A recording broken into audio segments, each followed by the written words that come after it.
Welcome to the EOC review. Today we're going to start at the beginning. This is EOC review 1. So we're going to talk about discovering America, establishing colonies, this idea of salutary neglect, and then some of the unrest that started. Why did America want to break away from Great Britain? Why did the colonies want to break away from Great Britain? So the reasons for the revolution and the American Revolution itself, we'll talk about that some. So let's get started. The first thing that you need to understand is colonialism, this idea of what is a colony and how the economy of the time worked. So when Columbus discovered America, it was discovering a vast, untapped source of wealth, timber, minerals, gold, and Europe, Great Britain, France, Germany, they saw this as a great opportunity to gain wealth for their country. Okay, so they're going to send people over there to establish colonies. When they establish colonies, those colonies belong to the mother country. They're not going over there independent to run their own do whatever.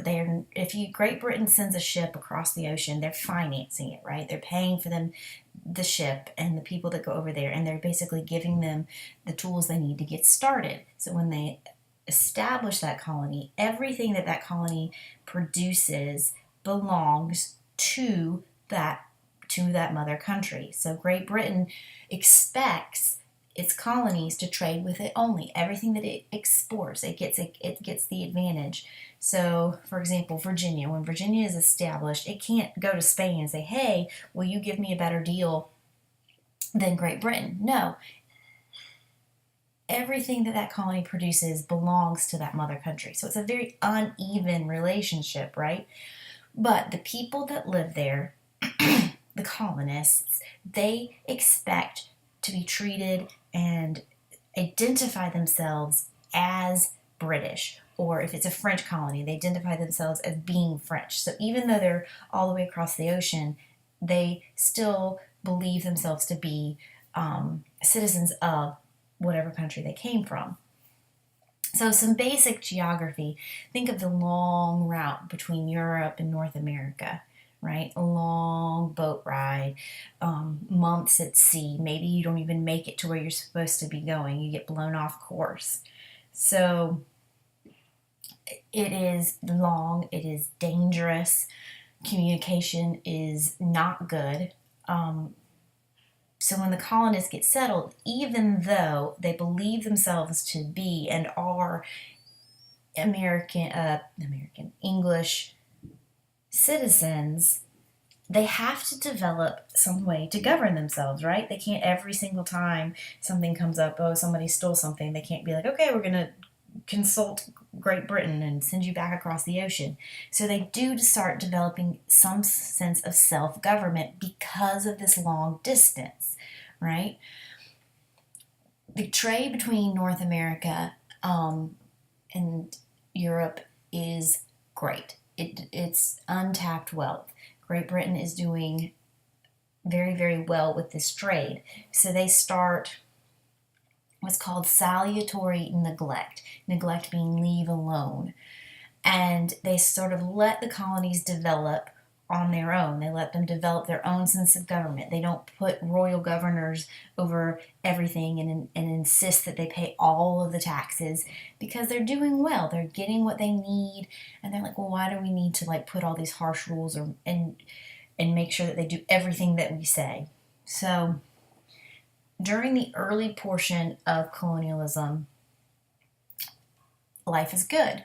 Everybody's happy. They're British citizens, but the taxes and rules and regulations are very lax. This is called salutary neglect. So two terms that you're going to need to want to know and define: colonialism. You need to understand what the relationship is, that the mother country is in control and dictates trade, and that the colony is there to benefit the mother country. but that the people in that colony consider themselves citizens. So they expect protections of that country and they expect to pay the taxes. So you need to know colonialism and you need to know salutary neglect, which is this idea that this great distance between England and its colonies prevents it from being involved and enforcing everything. They neglected the colonies because they were making money and they didn't really see the need to enforce everything so strictly. The second image is just to show you that England was not the only country involved in colonialism. You've got Spain, who's going to mostly be down towards Mexico, Latin America. You've got France. Remember, we buy all that land from France with Louisiana Purchase. So this idea of colonialism is not just Great Britain. It's all the European countries. They all want a colony and they all want a piece of North America. So each colony is going to be unique, right? It has its own reasons for being developed. It's going to have its own people. Especially geography is going to depend on why it's so unique. So we group them together to help you understand how those particular colonies developed. We group them New England colonies, which are Rhode Island, Connecticut, Massachusetts, New Hampshire. The middle colonies, which are Delaware, Pennsylvania, New York, New Jersey, and then the southern colonies, Maryland, Virginia, North Carolina, South Carolina, and Georgia. These are all English colonies, right? If you move below Georgia, you're getting into Spanish colonies. So what makes each of these regions unique? What do you need to know about each region? So let's talk about the New England colonies. Geography is going to play a key role. There's not a long growing season. Think about New Hampshire. Their season of snow is ridiculous. Think about how much snow New Hampshire has right now versus you, right? They're not going to be able to grow corn and huge amounts of wheat. They have a very short growing season, so they have to look for other ways to benefit the mother country. Well, what do they have available? Fish, whaling, shipbuilding, good ports. So they're going to develop much differently than the other colonies based upon geography. Now, the people that settled there are going to come mostly for religious reasons. This is different than the other colonies. New England was settled by two groups of people, Puritans and Pilgrims. Puritans were being persecuted by the Church of England because they didn't like some of the ideas that they were proposing. The Puritans basically wanted to go into the Church of England and get rid of some of the bad practices, some of the practices they considered to be too Catholic. And of course, the church didn't like that, so they started persecuting them. And originally they fled to the Netherlands, and now with this opportunity to get even further away from persecution, they go to America. Puritans. Pilgrims were another religious group who were being persecuted. They didn't see the church as something that could be reformed. They didn't want to try to change the church. They wanted to just break away and start over. So, of course, America was greatly appealing because they could just go and establish their own church. So this is going to affect how these colonies, the New England colonies, looked, how they set up their government, the rules for the colony were all centered around the church. Everybody was seen as being equal inside the church. So when you think of New England, definitely think of religion, think of things like the Salem witch trials where, they were super religious.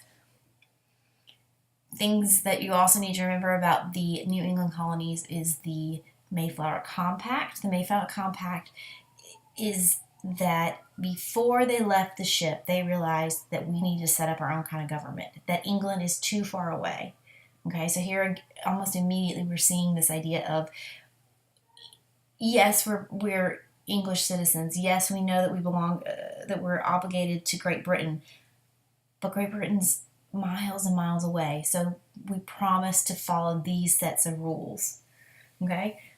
Massachusetts Bay. This is where you had that first Thanksgiving. So make sure that you can highlight and know specific things about the New England colonies. Things like the busiest cities are going to be in New England. I mean, Boston. All right, let's talk about the middle colonies.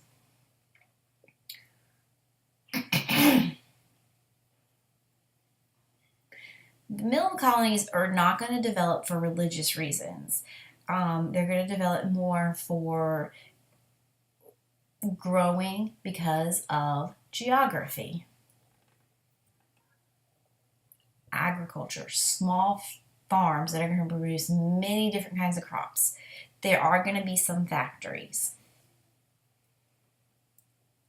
But one of the things about the middle colonies is that it's going to be diverse, because let's say you go and you land in New England and you realize, you know what, I'm not as religious as these people. I can't follow these religious practices. So you might move. Well, you're not going to go all the way down to the southern colonies, right? You're just going to move a little bit further north, and you land in the middle colonies. So the middle colonies are going to be much more tolerant.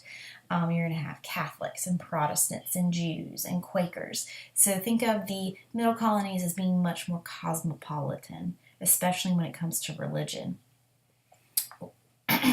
Cash crops. Here's a definition that you need to know. Cash crops are crops that are grown for money versus staple crops. Staple crops are crops that are grown that are traded, not necessarily traded for money, but given to cattle, corn. So there's a difference between a colony that will grow wheat versus a colony that grows cotton, right? If you have wheat, you're going to grow that and you're going to sell it and use it for feed and locally versus for cash to be sent overseas.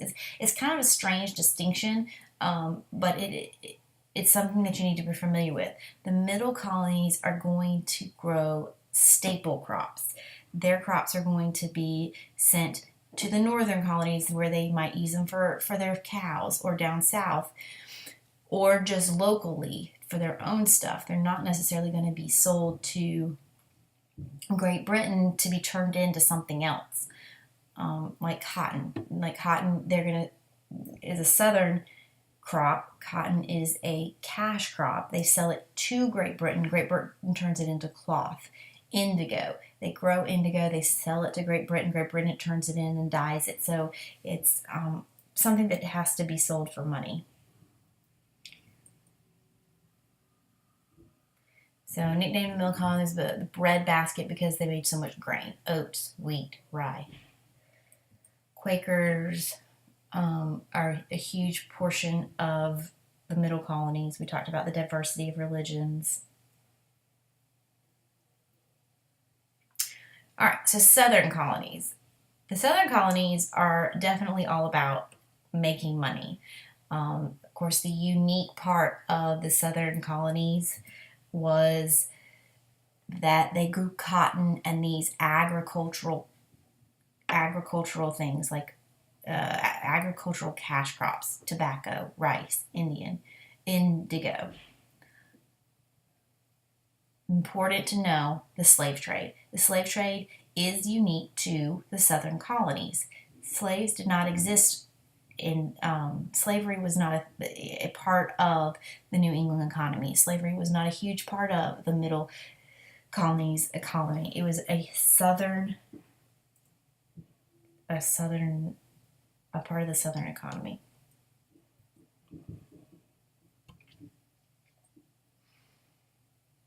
All right, another word for colonialism, which you may see, is mercantilism. Mercantilism is another word for colonialism. So this is, again, that idea that let's say England wants gold, okay? They want money.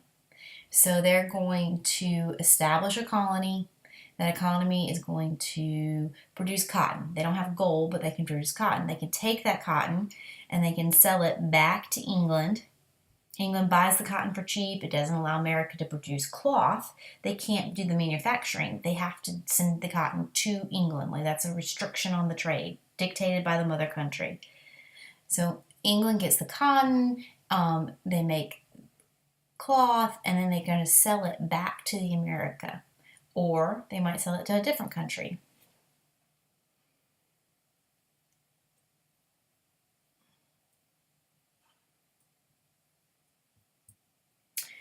Here's a recap of salutary neglect. That idea of they left the colonies to govern themselves.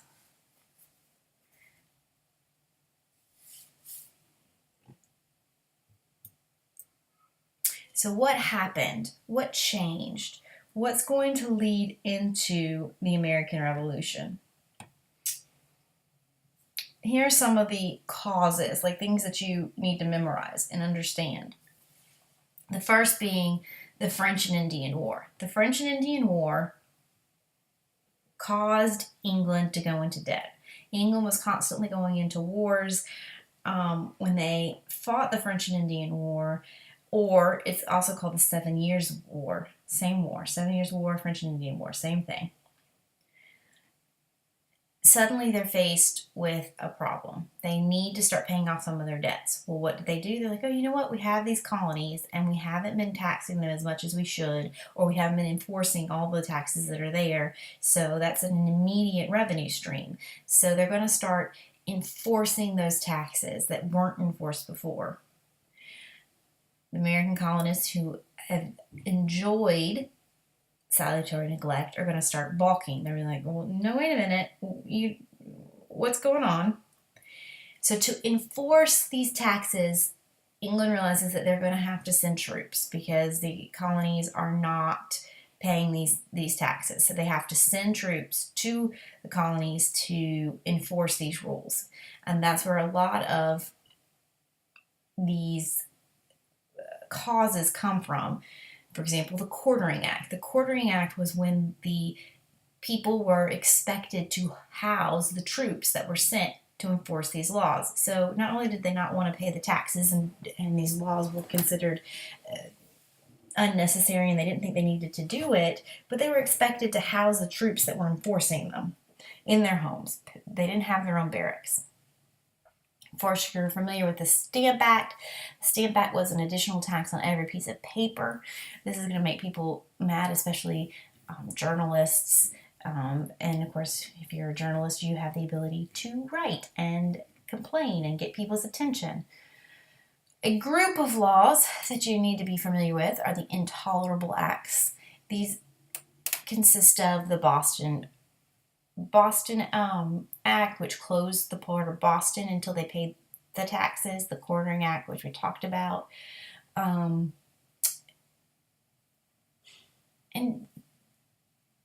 the big one, the one that you always hear about, is taxation without representation. This is the big cause, right? The one that you learned in elementary school.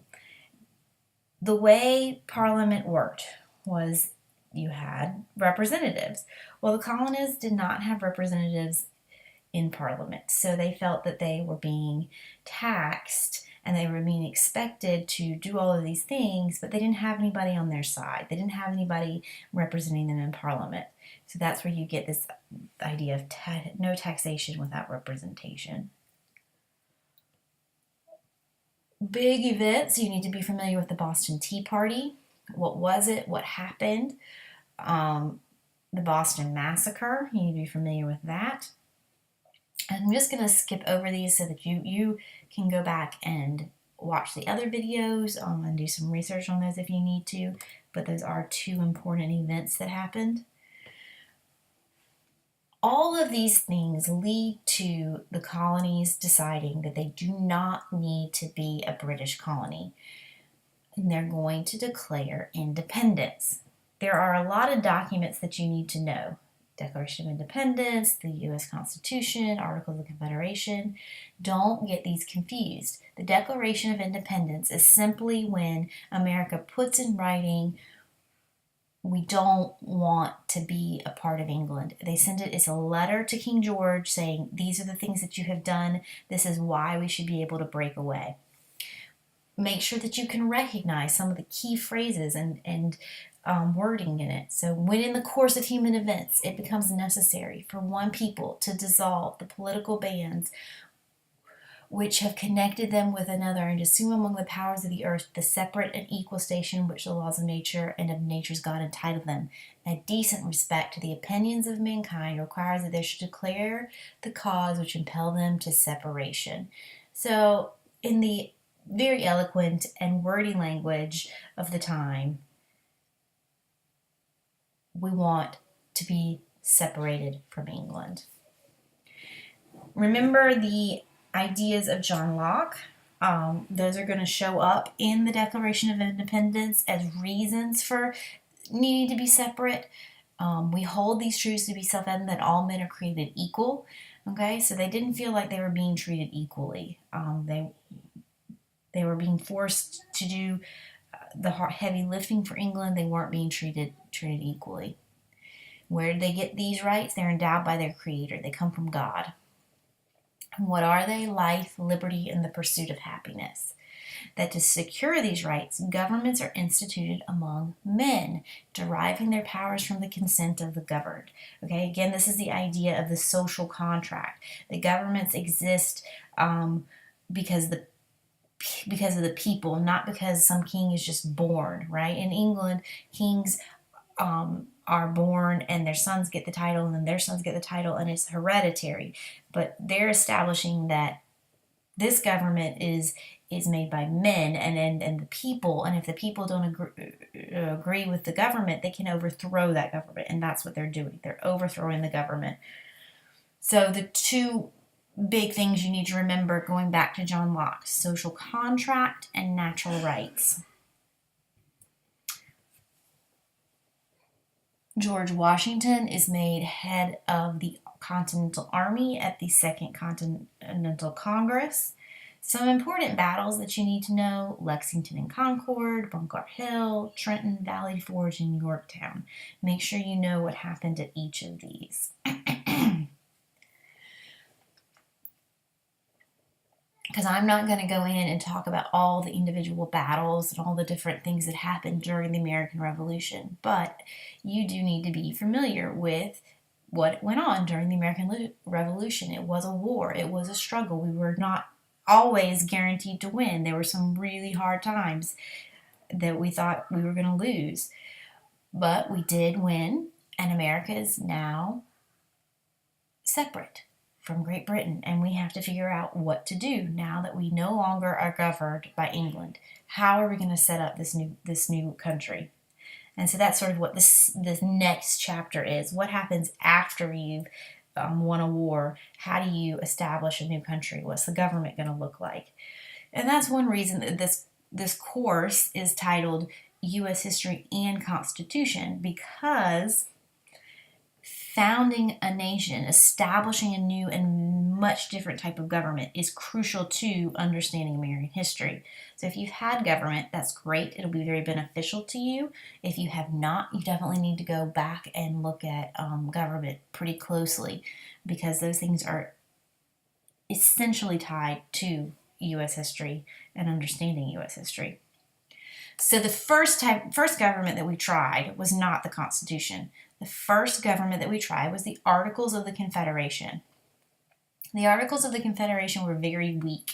They basically let all of the individual states run themselves, and it had a lot of problems, right? Virginia was raising its own army. They might print their own money.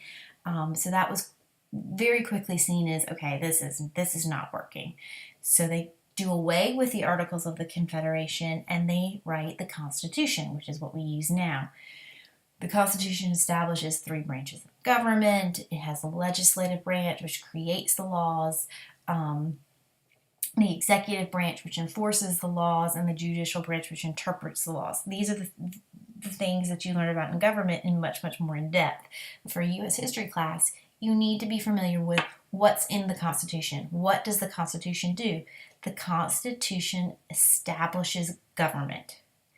okay? And it does that by separating out the powers into 3 branches. You need to know what the 3 branches are, what they do, and what the head of each government, each branch is. We talk about the Great Compromise. The Great Compromise is what creates Congress. Okay, so you had the New Jersey plan and the Virginia plan, and those 2 plans come together to create Congress. Congress, of course, is made up of 2 houses. You've got the Senate and the House of Representatives. Congress is where the laws are made. So put a gold star by government, put a gold star by everything that you see relating to the Constitution. Make sure you're very, very familiar with it. Again, you're also going to need to put gold stars by sort of any of the Supreme Court cases, because the Supreme Court cases are very influential in shaping the events that happen. So for the judicial branch, which is the branch that interprets the laws, you have the Supreme Court. And it didn't have a lot of power when it was created, but a very, very important court case, big gold star, Marbury versus Madison. Marbury versus Madison established judicial review. You remember nothing else. Marbury versus Madison established judicial review. What is judicial review? Judicial review is the ability of the court to look at laws and determine if they are constitutional or not. Okay? So, for example, we're going to have a court case come up, the Dred Scott decision. The Dred Scott decision basically looked at Jim Crow laws, which prohibited free... that said that slaves you could take a slave into a free state, right? And so the Dred Scott decision is going to be overturned by the Supreme Court and say that slavery basically exists everywhere. So it's looking at laws and saying, you know what? We don't think there should be free states. Those laws, that changes everything. And it leads to the Civil War. So Supreme Court cases and judicial review are very important. So if you see those in your study, you need to put gold stars by them. So we've looked at the early colonies, how they developed. We've looked at why they developed. We looked at some of the causes of the upset and unrest, the American Revolution, and then, of course, we've looked at some of the things in government. I think that's a lot for your first day. I'm going to ask that you take a look at the Quizlet sets. I've given you 2 Quizlet sets, one for early American development, and I've given you a second Quizlet set for government. These are basically just flashcards with terms that you need to know. So hopefully that will help you in your studying as well. Again, if you have any questions, please let me know and answer the questions for week 1 in your study guide. It's divided out. I guess I should explain that because you're gonna get confused. I'm sending you a study guide. And the study guide has it divided out by days. So EOC review day 1, EOC review day 2, day 3, and day 4. So when you get your study guide, it's going to have the definitions and the terms that you need to define. So go through the study guide, fill those out, and submit them for day 1. Again, if you have any questions about your study guide, please let me know in a teacher message.